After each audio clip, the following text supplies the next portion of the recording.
We meet today on settled indigenous land, which is the traditional territory of the Chinookan peoples of the Wishram, Wasco, Springs, and Grand Ronde tribes. Let us honor this land and its traditional native stewards, past, present, and future, and strive today to embody a commitment to cultural equity and reconciliation, ecological conservation, and sustainability. In this spirit, I call this meeting to order at 4:02 p.m. And Amy, could you take the roll call? Yep. Madam Chair, Laura Dunn. I'm here. Madam Vice Chair, Letty Moretti. Here. Secretary Treasurer, Daryl Roberts. Here. Jeff Hilfrich. Present. Greg Pack. Present. Megan Larrabee. Absent. And Megan Ramey, also absent. Okay, thank you. So we'll be reviewing and updating the transition plan PowerPoint that was included in your packet. You should note this is simply full board guidance for the hiring committee. Oh, wait, hold on, which reminds me, I need to add an item. Back that up. I forgot to include on the agenda that we'll be forming a hiring committee at this meeting. So that's going to be our final agenda item before adjourning. Is my proposal, and I need a motion and approval from the board to adopt the agenda as proposed. Make a motion to adopt the agenda proposed. And a second. I'll second that, Greg. And all in favor? Aye. Aye. And chair votes aye. Thank you. Okay, now on to the next item. That was reviewing the PowerPoint was in your packet, and this is called transition plan PowerPoint. Note that this is for the full board to give guidance to the hiring committee and staff, and so this will not need formal board approval, but it will help us get some clarity and direction as far as roles and responsibilities of the existing management and executive team, and some priorities for the new ED. So Amy, you're running the computer there. If you could put up that PowerPoint and lead us through that. Yes, I'm sorry, that will take me a second. I did not have that up already. Okay. That's fine. Because I think we may want to make some edits right on that document. Shall I just go ahead with the history of the executive director hiring? Mm-hmm. I was hired in 2017. At that time, the board had identified several issues with the executive director. There had been a co-executive directorship, and those two executive directors were demoted, and there was a transition executive director, a temporary executive director put in place. And the board felt like there were management issues, both financial, operational, and grant level management issues that needed to be addressed. And there was continued to be some, there were communications issues between the board and the staff, and they were around a variety of issues, but in terms of the largest was on the vision for where the board had hoped and wanted the agency to, the direction they wanted to move in. So the executive director qualifications in 2019 were a strong manager, someone with transit operational experience, someone that had FTA, ODOT grant management experience, and someone who had experience working with the board with a particular focus on making sure that the board's vision aligned with the person they were hiring.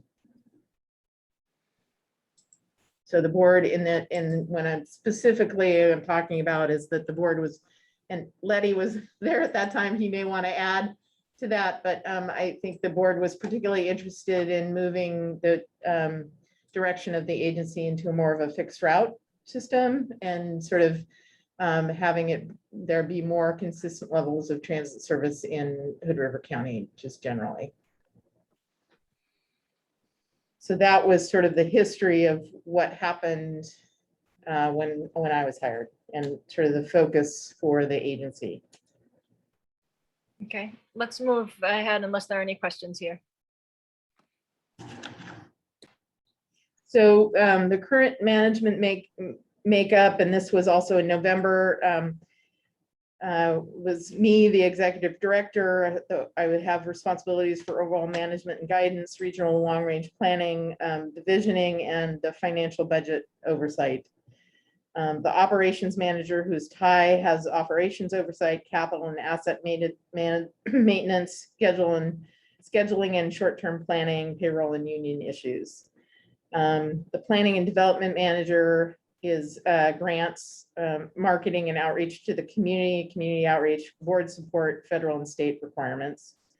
And the field supervisors, which are supervisors, not managers per se, they have the day-to-day operations, driver management and training. And just to clarify, Patty, this is current today as well. That is, yes, Except for Lisa, Chelsea is one of the field supervisors instead of Lisa. yes. Okay, We had yeah, thank you. shall we just, can we edit and update this document just to have record of any changes we make today? Yeah, so Lisa should be Chelsea, yeah.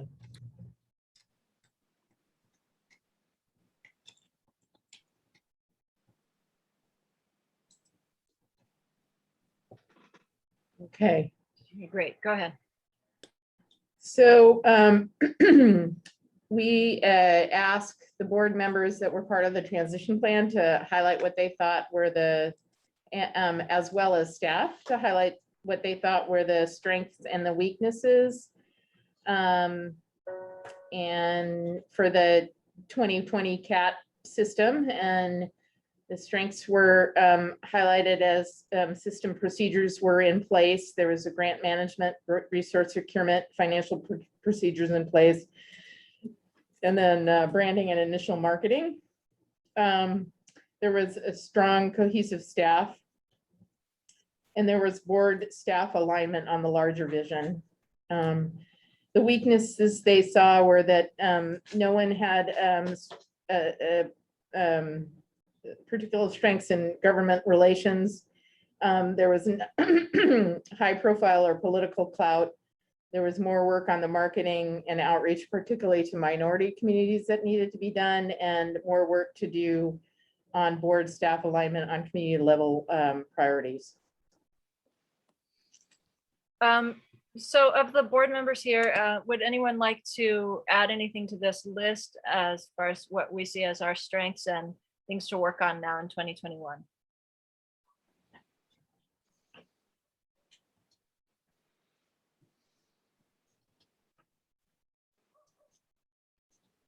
Something I have in mind here, and maybe it just really is part of that item of working on marketing and outreach, but I feel like we have a ways to go with raising the community's awareness of our services just in general. But I suppose that's what you mean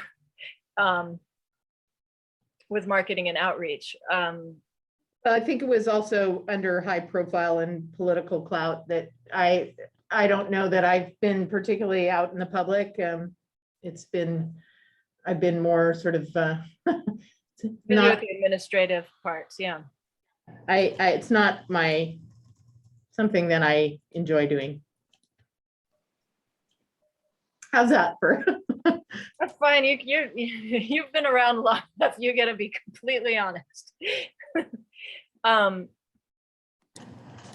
So I just would like to dwell on this a minute longer and see if we have a consensus that these are some of the, especially on where we still have some weakness or need to grow need for growth in our agency. I think if we just take out the weakness part, it's a wordsmithing thing for me, but it's just areas of improvement, and that strengthening our having the organization be more strengthened, but area of improvement instead of weakness. And then that bodes just in a mindset. We're not weak, we just need these areas of improvement. That's what we're looking for, and moving that needle towards that. I like that too, Jeff.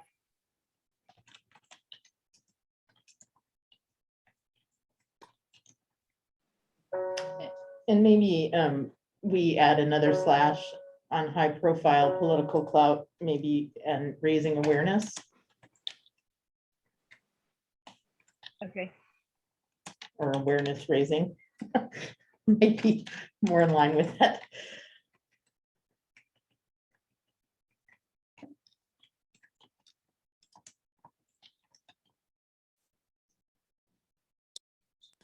Yeah, I think that is a little more encompassing, as long as we all know what you're talking about there, because it's not just marketing. Like, getting our bus stops to be more visible is not strictly a marketing move, but certainly helps raise awareness for our community of what services are available.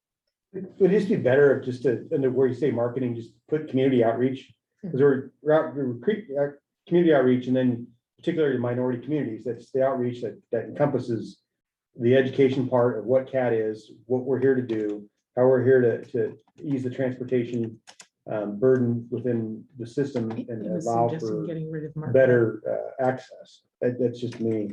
Community outreach is a better way to talk about that. And you can define that later, but that community outreach is I think the all-encompassing part of that.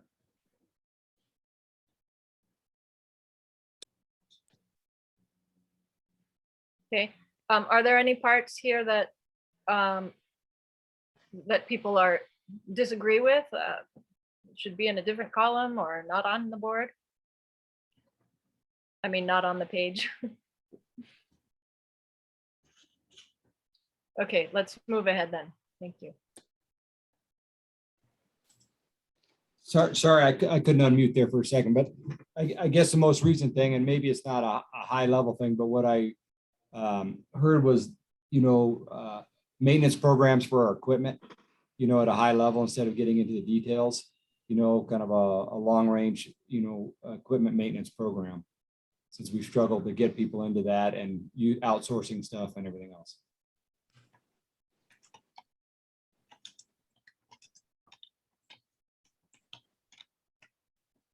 Mm,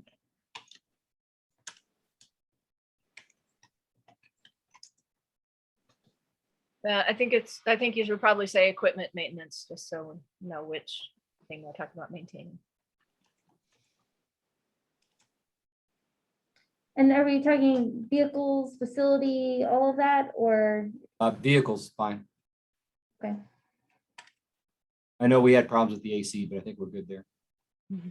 It's pretty cool in here right now. Along those lines, are we needing to have a larger space? Is that going to be something that we're going to have to focus on because our fleet is growing? I actually think that that might be something that we want to wait to decide it as we're doing the transit master plan. But Okay. But perhaps, a plan for physical growth is just an area that we need to improve. I mean, well, it is another priority, I guess. And I know when this list was created, we did not have a relationship with the city of Hood River. I believe that is one of our strengths now. We're being included, but I understand, there's still governmental relations with other organizations that need some work. I just want to recognize that CAT has done a lot to ensure that we're included when the city of Hood River is making plans.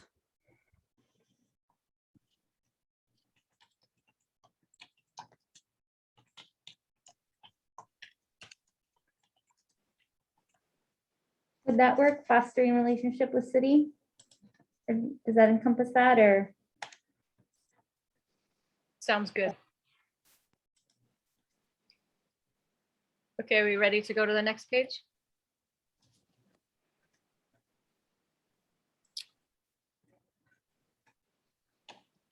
So I think that this came out of the board retreat. The board, so the board was asked to highlight what their objectives for CAP were over the next couple of years. And I think there was a sense that they wanted to make sure that the CAT continued to have stability, both good management and financial and otherwise, and that there continued to be good cohesive staff. They also wanted, as an objective, to continue to address community needs, access and mobility and equity, and make sure that we're understanding what the community wanted. And then the areas that the board had said at that point that they wanted to lead on were the regional transit strategy, local and regional equity, and supporting climate mitigation and alternative transportation efforts. So those were the areas that they wanted sort of in the future to sort of begin to take a leadership on. Doesn't necessarily mean that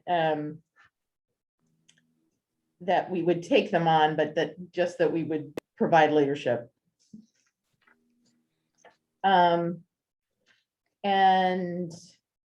then the last slide. Oh, did you want to? Sorry. Oh, yeah, okay. That's my cue. We were going to go into executive session just as we, hold on, let me just get my script so I say the right word, magic words. We're going to go into executive session under ORS 192.660 parentheses 2A to establish scoring priorities for our final qualifications.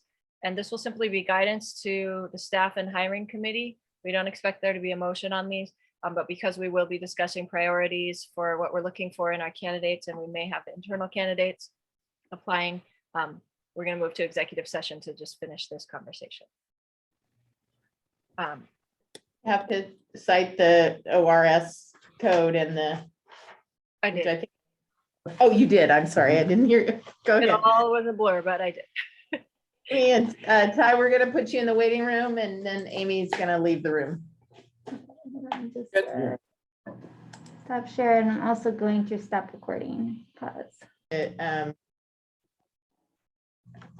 Okay, let me just call in Amy and then we're good. Amy? That we've left executive session at 4:38. That's what you need to say, Laura. Okay, we've left executive session at 4:38 PM and resuming the regular special meeting.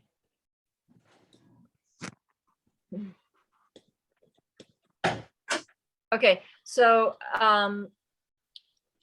when Amy's back in here, I'll have her put up the revised job description. You also have the first draft of the job description that was included in your packet and in the September packet.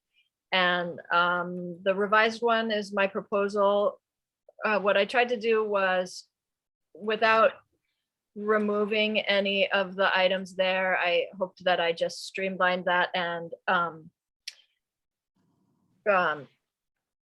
took out some of the detail, but hopefully hit on the main points in there. Are there any comments or input about the revised job description? Could you guys screen share on that one and pull up the revised one? Sorry, I'm just trying to sign into my account again. Okay.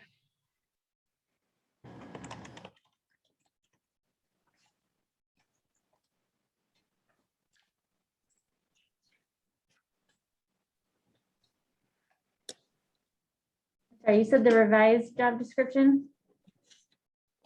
Yeah. I wanted the board members to just use the longer one as a reference in case there are some details that they think still need to be included. There's one comment that I have that I think that that we maybe should work back in, a small detail.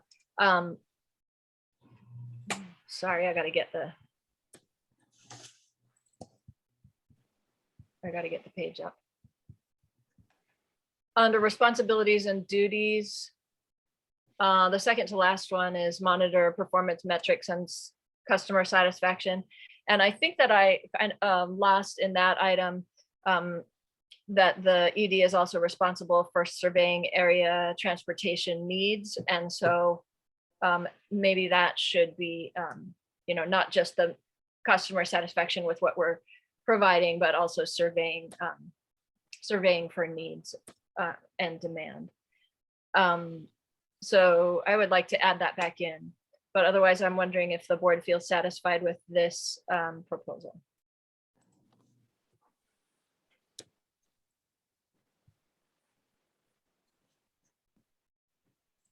I'm good with it. I'm good with it.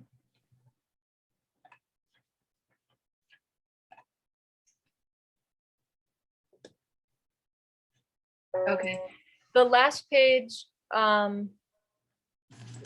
we probably need to talk about, are we comfortable with the range on compensation and benefits? Did you happen to see the email I sent right before the meeting started? I Laura? did, yeah, and so Patty has provided with us with a survey of salaries and benefits provided to directors of the of other agencies in the state of Oregon, and we're in this range, although we're within the range. We're not at the top of that range though, of these same size We were agencies. kind of at the lower end of it, it seemed like. Patty, do you want to speak to that?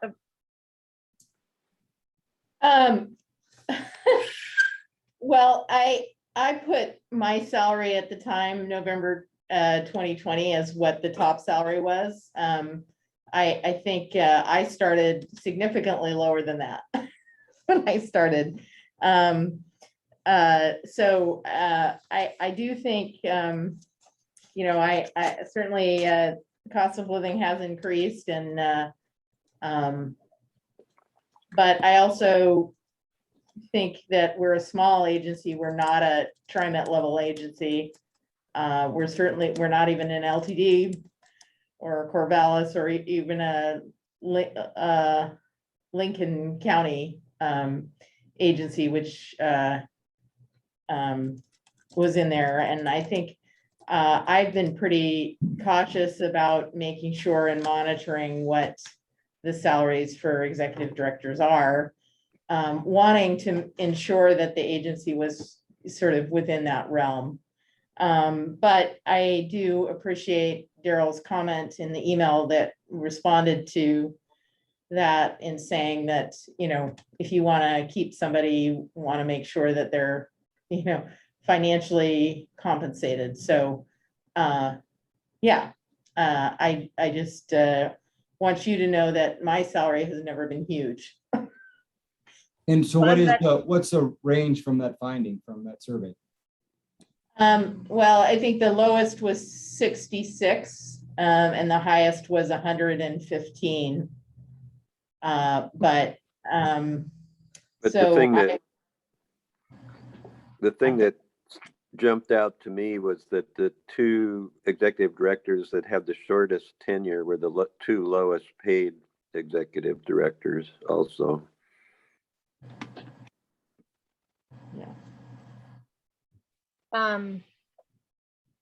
So yeah, we're in the middle of that range, and I think that we were using Patty's current salary as a point of reference, and there was discomfort with bringing on an assistant who at a higher level than our existing ED. But we're looking at a different transition this year. it sounds like there may be support for at least extending up that upper range. Of course, depending on the qualifications. I think one of the things you can do is create a scale based upon performance to get to, if we do go an upper range, the upper year would be X amount of dollars, but 6 months and then another 12-year review, and articulate how you would be able to get to that higher end, the higher level after a year. Yeah, that I guess we would call it loss leader, or a way to bring a person in that if they meet the objectives, they can get to that upper end of the salary. Not that we have to give them the upper end right away, but at least make it. In a job description, does it typically show a range that is higher than what someone could start with? But I just just- like in order to demonstrate that that the person would be able to work up to that range?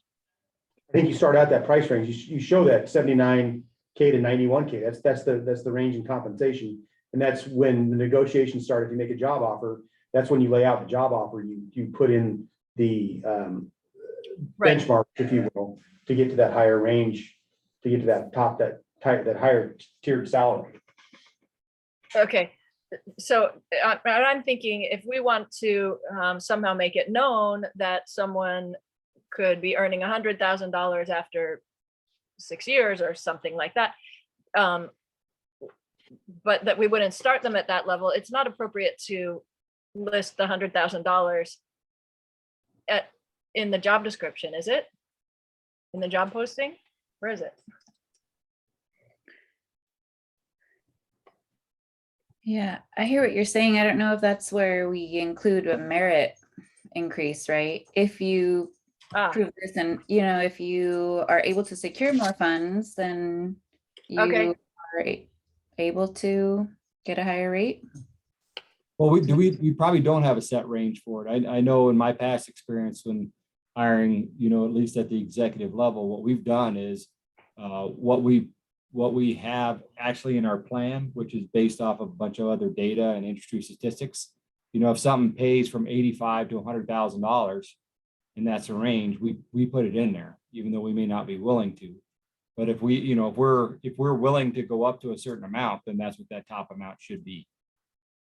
I mean, not just based off the last person that exited, it should be based off a formula. If we're looking at, what other areas directors make per size of the company, per number of employees and number of, transportation and funding responsibility, then you should list the exact top of that range. It was the 91,520 was just based off of Patty's salary, correct? It wasn't, that's how it was based. I think that was, I was trying to renegotiate based on, I mean, the salary that I responded to was lower than this. Okay. So, I just will say that,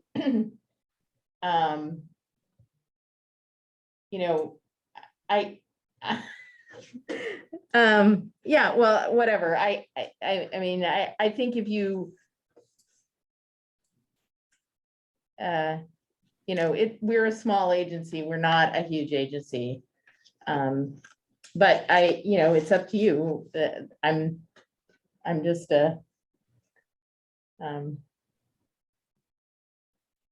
Patty, do you think we'd be able to get a qualified candidate for that range, or does that top of that range need to go up to 95 to be able to get that candidate? I think you could go as high as 100 with the assumption that you probably wouldn't be hiring somebody, the assumption that somebody, wouldn't be hired at 100. John asked us for, when he came in, he wanted to have, I think it was $50 or $60 an hour. And I think we basically said no. He was, and so that's when the negotiation began. And I think that there are other things that we can provide that are not direct salary, like vacation days and other things that people can value. But again, I've never been largely salary focused, so I'm a little bit different maybe than other candidates. But to answer your question, I do believe, and I think it's a pretty consistent with other management positions here in the Gorge. But I think you could look around at other management positions or ask your friends or get a better feel for what I like- people are. I liked what Letty was hinting at, that maybe underneath the salary amount, we could come up with some language indicating that performance bonus step or increases. merit pay possible, something like that. Yeah, I think we could just add in additional increases subject to performance review or something like that. And board Okay. approval. Yeah, and board approval.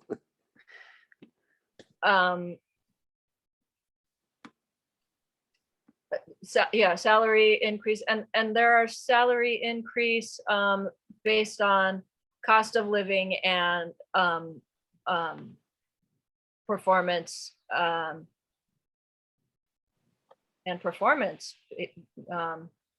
with board approval. Or do our staff here get board COLA increases? Most of the, it's based on the union. Okay, it's a COLA thing, okay. But typically, so typically, the office staff can get a higher increase based on their performance. So not cost of living, yeah, that's right, we haven't done cost of living as part of your contract. No, not, I mean, our standard has been that most office staff will get at least what the union staff will get. But could get a higher rate if their performance was better. I guess, better. It keeps that buffer between positions. Mhm.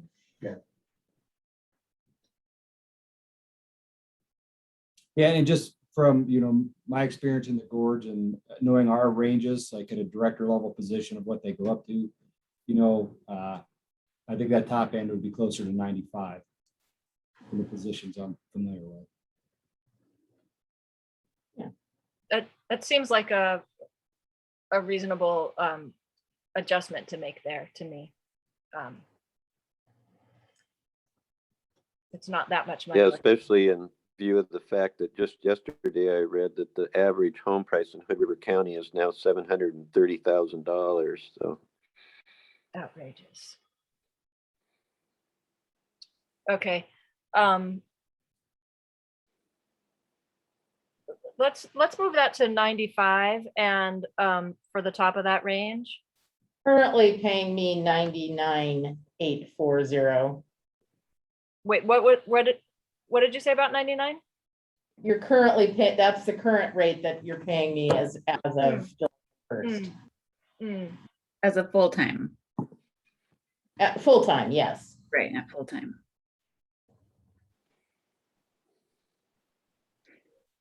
But again, you came in much lower than that and it was through time. And I think what we don't want is someone to come in to this job for the money.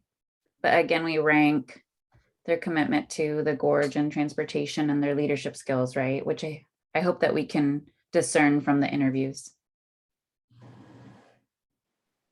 yeah, and I'm assuming that anybody that would get 95 to start would have every qualification we're looking for and be ready I to would- walk in day one, take over. On the unicorn, you can go. Yeah, I think so. But, Does our union get annual cost of living increase? they do, and it's negotiated in the contract, which Okay. we have to renegotiate beginning this fall. So you Okay. guys will have an opportunity to put a COLA on that. Okay, so I would like to move to adjust the upper limits on the compensation to 95,000. And then also add that annual cost of living increase and performance bonus upon board approval. Or something like that. Performance bonuses, let's say, that wouldn't be annual. Maybe those should be separate lines as not to indicate there's necessarily a performance bonus annually. Annual They can cost of say- living increase, separate line, performance bonuses upon board approval. May be available upon a board approval. Okay, may be available. Yeah, and we have the funds now, right? But that could not always be the case. So you Right. can't, Yeah, thank you. Okay. Okay, so we'd add annual cost of living increase and performance bonuses may be available upon board approval. Okay, and then as far as timelines there, the hiring process, Patty, in this I took out, sorry, actually going back up to the top as far as the required and preferred education and experience, I took out the line about any combination of experience and education is acceptable, because I thought it was confusing because we were still saying that these were our minimum required. But maybe I didn't understand the importance of that line. I think at least the job descriptions I've seen in the past is that if somebody has a master's degree, they can often it will be waived a certain number of years, usually 2 will be waived in lieu of having a master's degree. But I don't think it matters.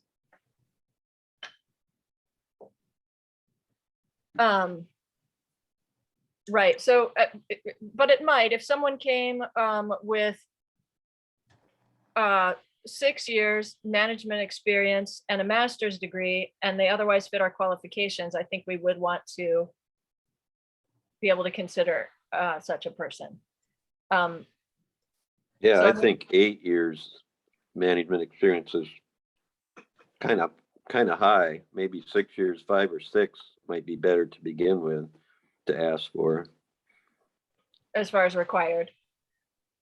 Or- I'd be okay with that. Yeah. 5 years there, you know, of course, we can prefer more.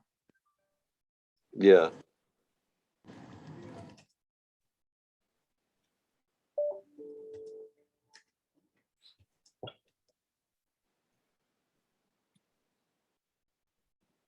Okay, and then looking at the hiring process, I think and the deadlines there that are highlighted in green as far as dates. As soon as we've approved this, we can post our job description and begin interviews. I suggest we accept applications no later than a couple of months from now. And aim to do our interviews by the winter and make a formal employment offer by March or February. And ask the candidate to begin no later than what, March, end of March? Are those the timelines you guys are thinking? Thinking no later than April.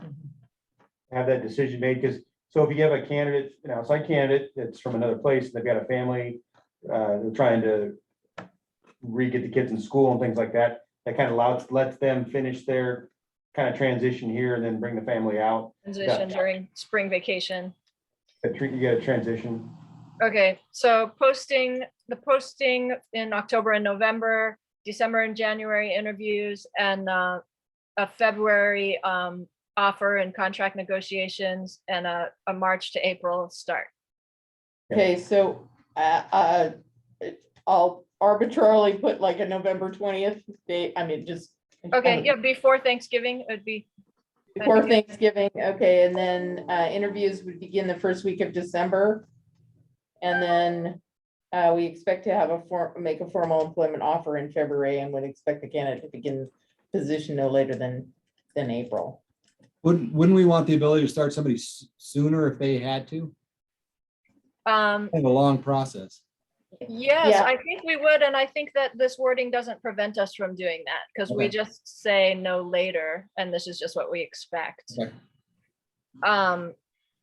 Which actually, okay, so, may I get a motion to approve the, job description, the revised job description? Make a motion to approve the job description as amended. Can I get a second? I'll second. Okay, and all in favor? Aye. Okay, thank you. Could we move to, the next item on the agenda?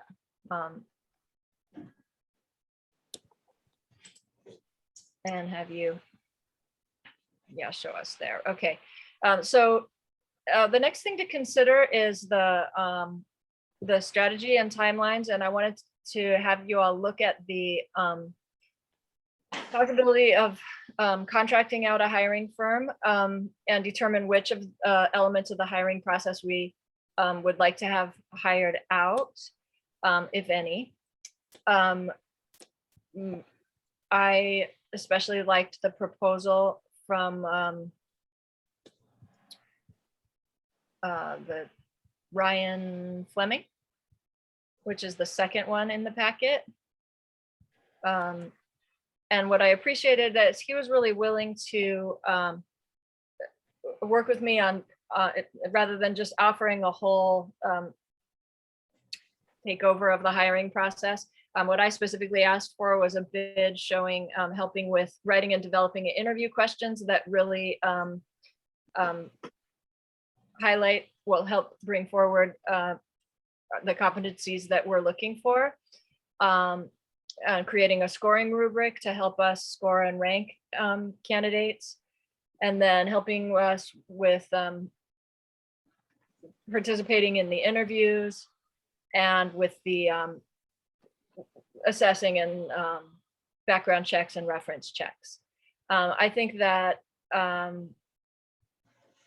hiring out those pieces could really help save staff and board time and give us some confidence that we're getting a good hire and finding the characteristics we're looking for in the new ED. What are your thoughts? I read all the proposals, and the one that stood out the most was Ryan Fleming's and his a la carte opportunity. And the more I look at through this process, I think that's the one I would lean towards for all the three that were there. And especially because he does have a DPSST background, or a private investigator background that's certified through the state. So they have a few more tools allotted to them for a really thorough and vetting process of the candidates.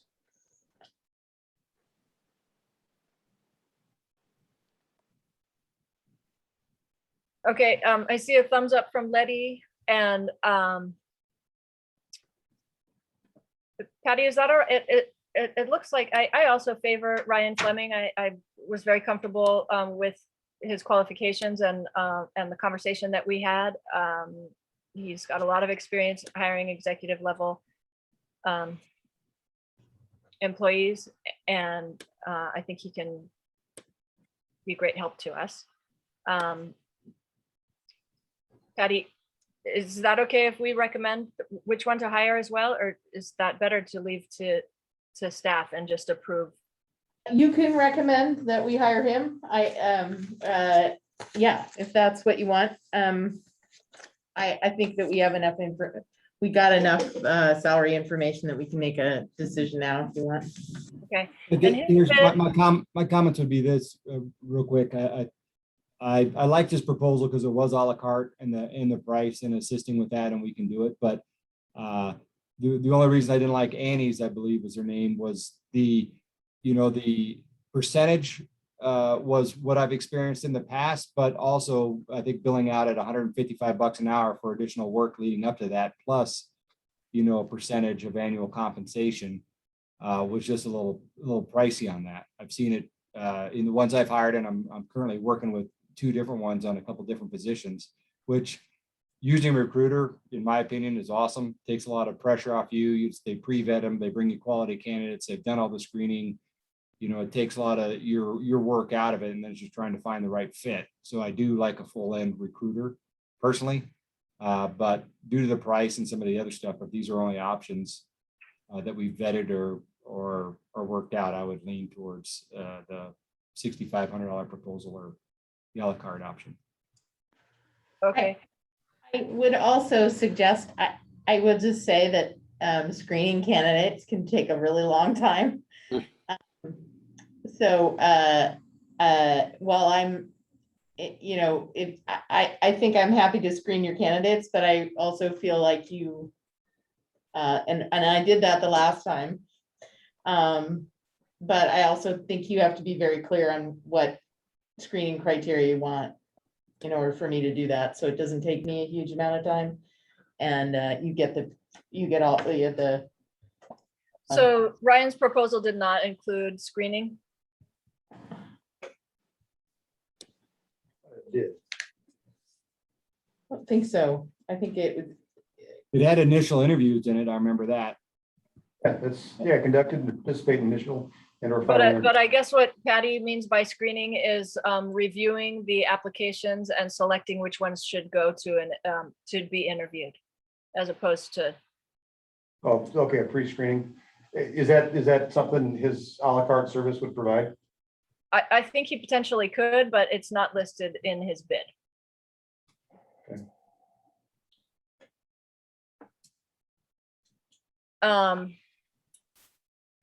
We could, I think we could include, we probably could include that with if we went up to a not to exceed $10,000.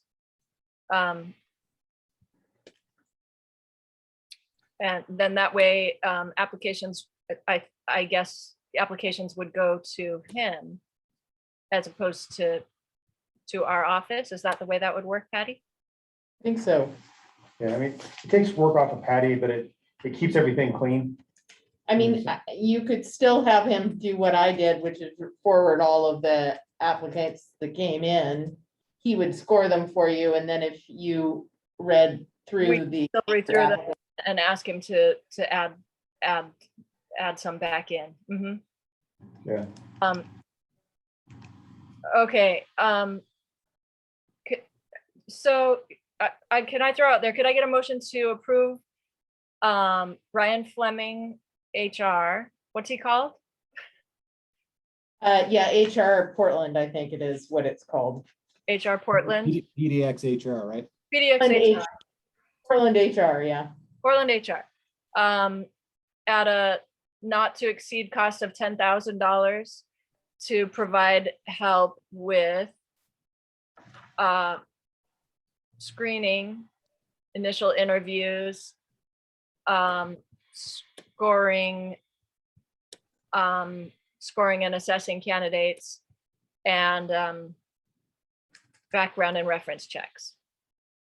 Make a motion to not to exceed $10,000 for us to contract with Ryan Fleming, DBA is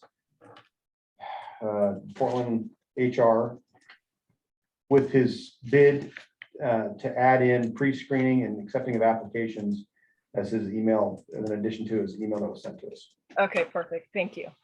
Could I get a second? I'll second that. All in favor? All right. Aye. Okay, chair votes aye. Thank you, guys. I wanted to make a pitch with regard to internal applications. I just want to make the point that our biggest risks and the biggest unknown with a new hire is that we no matter how well they interview and what kind of resume they bring, we don't know how they'll really perform and whether they'll really stay. And I just want to put in your minds the advantages of our potential internal applicants. We're confident about their capabilities. I've really heard more from Patty, more stronger endorsements by Patty of the capabilities and the proven record of job performance that we have with both Amy and Ty. They've proven their commitment and dedication to the agency and the community. They're familiar with our staff, our operations, grants, partners, and the board. They have an existing successful mentoring relationship with Patty, which I think is very valuable. What I would like the board to consider is completing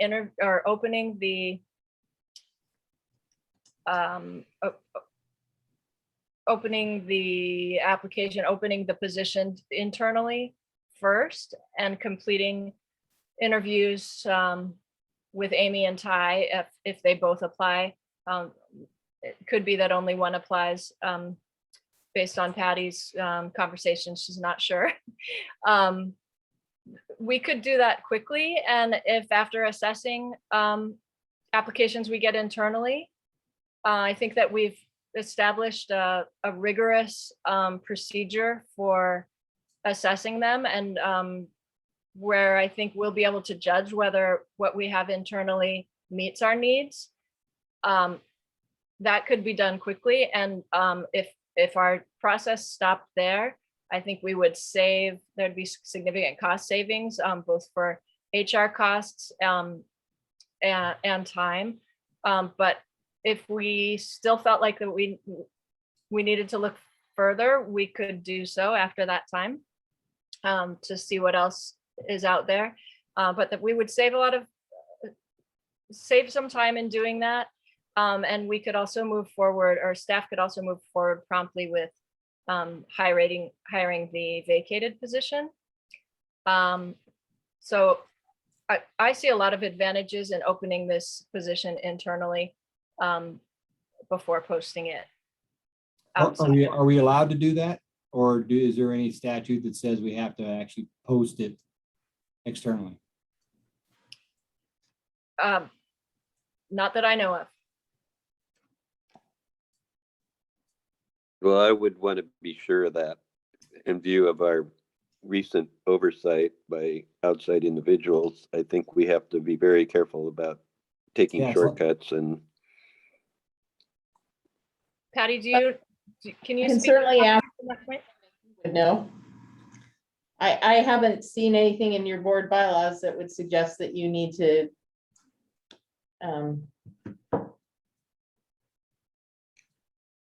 That we have to publicly post a position.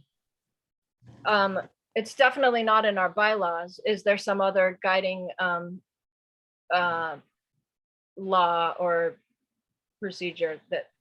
I can certainly check, but not to my I think knowledge. it's worth checking just to make sure we're doing it properly. Yeah.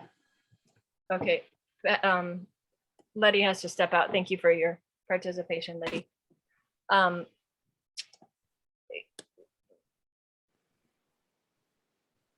Do we still have a quorum? Yes. Is this a question we can answer right now? Are you looking that up, Patty?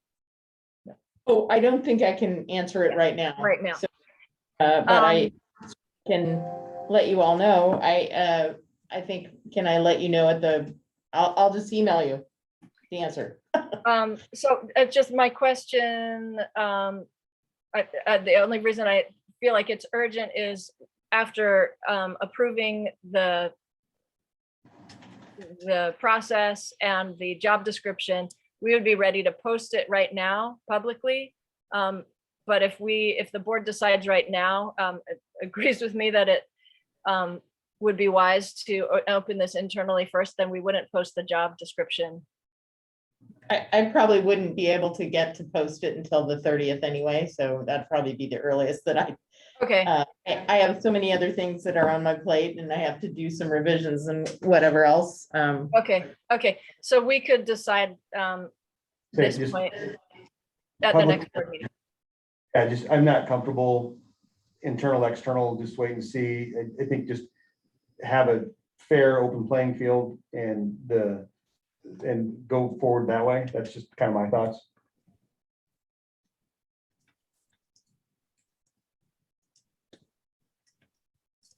And I would tend to agree with that. I think sometimes you never know what you're going to get. You could get an amazingly qualified candidate that wants to spend their last 10 years of their career here that could really develop the team around them and move the board light years ahead in the organization, really far ahead. You just don't know until you put it out there. I know if there's heir apparent and somebody's been developed for years and it was this plan all along, that maybe that kind of makes sense. But I agree, we should look at all options prior to. That's not to say if we do internal interviews quickly before we engage the HR firm to run their process, you know, that maybe we hold off a little bit of time and conduct that interview. And if we feel that's, you know, we found the right individual, maybe we save the money that way, or if it's billed hourly, I guess we just don't get into those rates regardless. So. Yeah, I would still feel most comfortable employing the HR firm and involving them even with the interviews of our internal candidates right from the start, so that we're sure that we're really crossing all our T's and dotting our I's as far as how we're assessing and seeing them clear-eyed and without outside expertise. So I wasn't saying that we would hold off altogether on employing. Oh, I thought that's what you were suggesting, is just making a quick thing, not to engage in the process. No, my idea was just that our process with them would be quickly finished if we started with just the 1 or 2 applications first. And, you know, and then we assess whether we have what we need at that point, going through all the due diligence that we've agreed to here.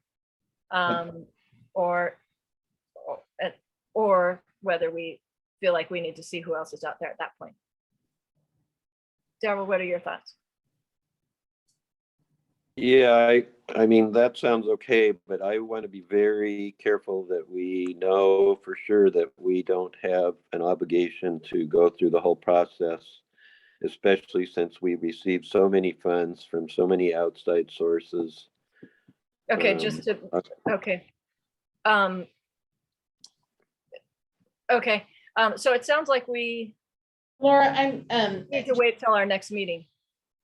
Laura, just so I'm understanding what you're recommending. So your recommendation is that you would interview the 2 internal candidates first, and then that would be a point by which you might assess the other applications that are coming in. Are you planning on opening it up to everybody, or just my recommendation is that we employ the HR firm with the help for crafting our interview questions and assessing candidates, regardless of whether it's going to be just internal or external. We have their assistance for the interviewing and the scoring of any internal applications. And then we look where we are. Do we feel confident based on all of that scoring that we would like to offer a job to either of those candidates? If we don't feel sure or feel like we need more input, then we post the job publicly. That's my proposal.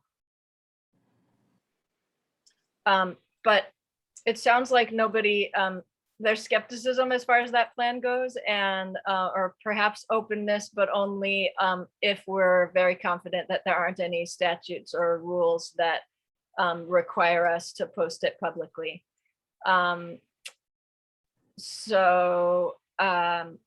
It sounds like, since we're not going to be ready to post this before the October meeting, we'll table that question until the October board meeting. Is that Does it take that long to to figure Figure Um, out out the the answer. answer? Shouldn't, Well, but Do we But need if to have a you- board? Go ahead, Patty. it shouldn't take that long. I should be able to get something to you, by next week. An answer to that question, but, if I were to pose it as you can vote email electronically, but everybody has to respond to the email and they have to respond to a question like, do you want to do this? And if they do not, then you would still need to go to the board meeting. So assuming that Jeff, who has already made the declaration that he isn't think that's a good idea, the likelihood is that you'd have to go to the board to actually have a vote on it. Does that make sense? Because when So you you'd have to do, have 100% approval to do it, otherwise. that's the 100%. board. yes, Yeah, and I think we both stand in the same court there, so I guess it'd be a board meeting. yeah, I think it would have to be a board meeting. I guess what maybe a hybrid of that is that you would go ahead and open up the application to everybody. And then assuming that you do get, I don't know this yet either, but assuming that you do get applications internally, that you would interview them first. Which would allow you to see what the qualifications are that that are being, that other people would be weighed against, I guess. So yeah, we could change the job description to say open until filled. Meaning we would close the application window as soon as we've identified a candidate we want to offer the position to. Yeah, you could, yeah, go ahead. So I like that as a proposed compromise there, as a compromise, that we post it publicly. We accept applications and begin interviews, and we describe the position as open until filled. And no closing date. And then we interview internal candidates first. Yes.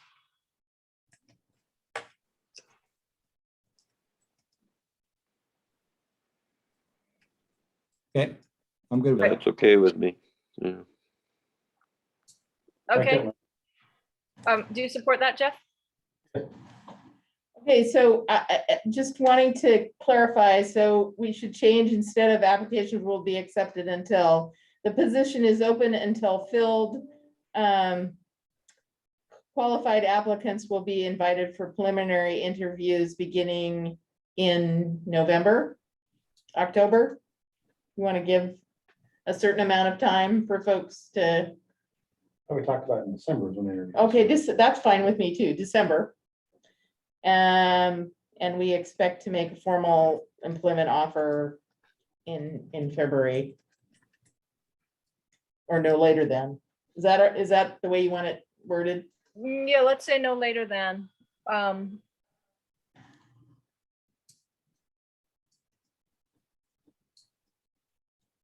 And could we move interviews, begin interviews in November? That's all right with me. Fine Yeah. by me. Move them up. We got the last time around, maybe different this time, but we got most of the interviews within 2 weeks of posting. Mhm. Yeah, By the that's what I time- would agree. And by the time the closing date moved around, we were, I Okay. think, one person. So Patty, how soon do you think you could post? I can probably post it next week sometime, I think by the 30th for sure.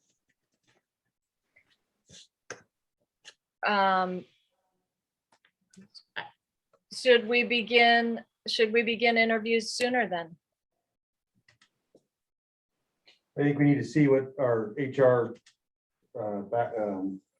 Portland. Oh, yeah, HR we're gonna need some time, that's right, to work with him and prepare for those. Okay, let's say November. Okay. You're right, because we'll need to do some prep for those interviews. Okay, so do we have a motion? Do we need a motion for that? I think we do. Could I have a motion for, first of all, let's altering the job description to saying position will be open until filled. And we'll start with that. I'm going to make that motion to alter the job description that we previously approved to add. So Change you're it. doing this, you're doing this in pieces, so I'll second that. That's what we're Okay. doing. All right, and all in favor? Aye. Aye. Okay, and I'm actually not sure the board chair can actually make a motion. I'll make that motion. Okay. thank you. Motion. And I'll I think second that I it. can, but I haven't done that before. Okay, and then the second part that I would like a motion on is that we will post the job as soon as Patty can and begin interviews in November. Okay, I'll make that motion. Okay, Is it all right if I hedge the information that we assume we will begin interviews sometime in November? That's fine. That way, if you want to do it earlier, you can Anticipate. anticipate. Thank you. anticipated. Yeah. Okay, all right. Could we have a second on that timeline? I'll Second. second. Okay, and all in favor? I, Aye. Okay, and I You're vote aye. voting- We're just so Amy's clear, you're voting on both motions. I think that was the second motion. Okay. second one. Second. Right, That was the sorry. second motion. We, The first one- It's really Second cool, right, Amy? All right, sorry. all right, thank you guys for all that work. Oh, there, and the last item that that we agreed to add was forming the hiring committee. And Jeff and Letty have indicated they'd like to be on the hiring committee with me. We'll have participation from Patty as well. Are there any other board members who would like to be on the hiring committee? And the purpose, pardon me, the purpose of the hiring committee is for conducting interviews, working with the HR consultant to design the interview questions and scoring rubrics, conducting interviews of candidates and making recommendations to the board of for hiring the new ED. So the board doesn't, if you're not involved there, you don't get an opportunity to interview the individual? What we did last time was the hiring committee members performed the first round of interviews, and then others had the opportunity to participate in the final rounds. Okay. I'm fine doing the final round then. You guys seem like a great committee. Okay. So I would like to assign then Jeff and Letty and myself to be on the hiring committee as described, again, for the purpose of designing interview questions and scoring rubric, conducting interviews and making recommendations to the board. Could I Have a motion. have a motion? Do we have to, well, further comment, do we have to make that available to any member of the public to be on that hiring committee? Yeah, that's a great question. The committee will make a determination about including any other non-board members. And if that will be their recommendation, then the board will appoint members at their October board meeting. I'll make that motion. Is there a second? I'll second. All in favor? Aye. Okay, and I vote aye. Okay, I think we've got that. Thank you. So the hiring committee has its marching orders, and we can post the position as soon as possible. Thank you, everybody, for your time and helping to hammer all this out. All right, thank you guys. Thanks. Oh, we need a motion for adjournment. Oh, Make a motion for motion to adjourn. adjourn. Second. And all in favor? I, Okay. All right, Thank you. meeting adjourned at 5:30. Thank you, guys. Have a good evening. All right. Bye. You.